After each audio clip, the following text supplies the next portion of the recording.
Now available in paperback and e-readers, Spellbound, A Darker Shade of Black. Get your copy today at your favorite online bookseller.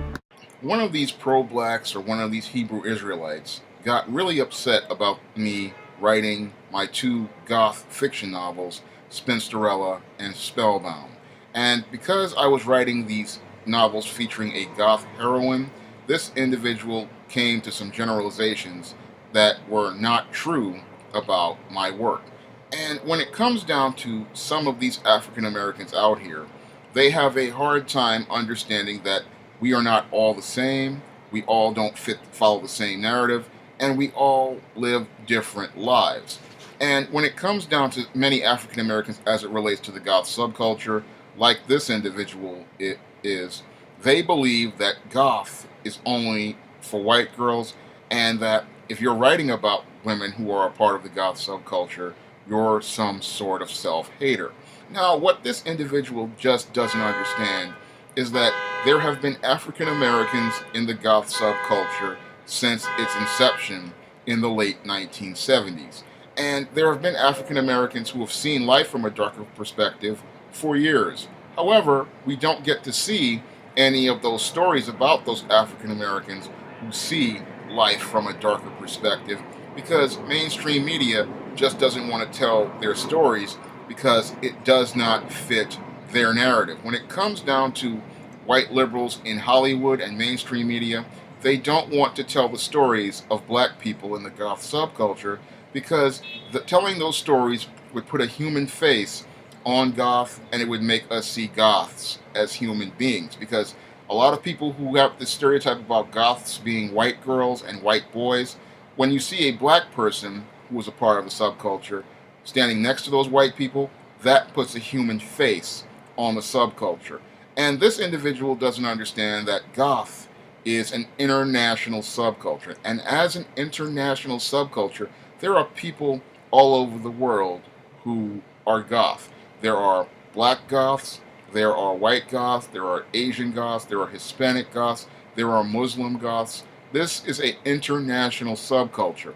This is not something that is a small subculture. And you have to see the bigger picture of the Goth subculture to understand it. That's one of the reasons why I wrote those two novels, Spinsterella and Spellbound, and the final book in the trilogy, The Legendary Mad Matilda, because I wanted people to see the larger picture of the Goth subculture, and I wanted them to see that there were African Americans participating in the Goth subculture. This is something that a lot of people don't see regarding the Goth subculture. They don't want to talk about it, again, because mainstream media doesn't want you to hear the stories of African American Goths because they don't fit the white liberals' narrative. No, when it comes down to the white liberals' narrative of black people, all they want to see is the ghetto, the streets, the hood, and dope dealing, gang banging, or hood rats. They don't want to see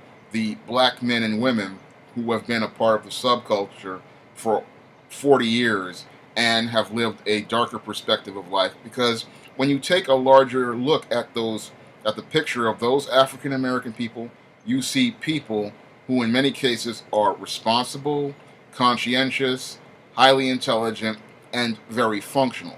No, mainstream media wants you to see the dysfunctional image of African Americans that is pretty much plastered all over mainstream media. They want you to see pictures of black people fighting in McDonald's. They want you to see black people twerking. They want to see black people bickering and arguing. And they want that story to be the story that is told about black people.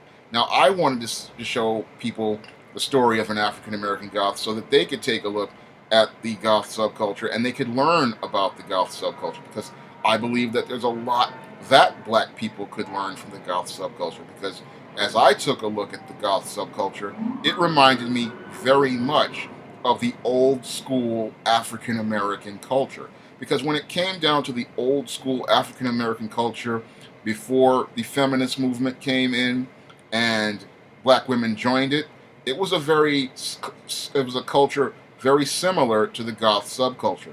And when it came down to the Goth subculture, the women of the Goth subculture had a very high moral position. which was reminded me very much of the sophisticated ladies of the times of the 1930s to the 1960s. Very dignified, very sophisticated, very ladylike, and very graceful. And when it comes down to the goth subculture, again reminds me of the black community in that it's a close knit community. It's very family like, and when it comes down to the subculture, as it relates to business, goths always make an effort to support each other in their business ventures and work together as a collective, participating in group economics. Something that I saw in the old school black community, and I also saw that strong sense of family in the goth subculture where people work together in the community with each other towards a goal similar to what I saw in the old school black community. And the other thing that I saw in the goth subculture that reminds me so much of the old school black community is that understanding of if one of us looks bad, all of us look bad. So in the goth subculture, goths make an effort to present themselves in a positive light and try to make themselves look the best way possible when they're outside in the public, because they understand that people are trying to create stereotypes about them and create generalizations about them, like this pro-black or this Hebrew Israelite regarding them.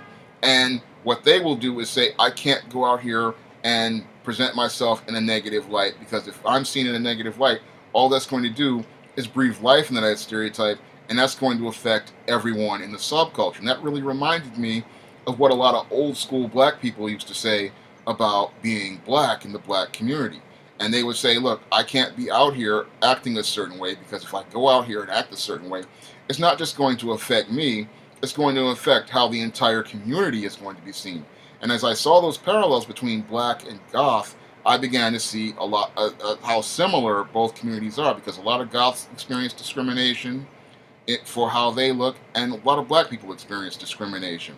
And that's how I see those deep connections between the two, and that's why I wanted to write about the goth subculture and feature a story with an African American goth, because I wanted people to see the parallels between the two subcultures and how similar they were.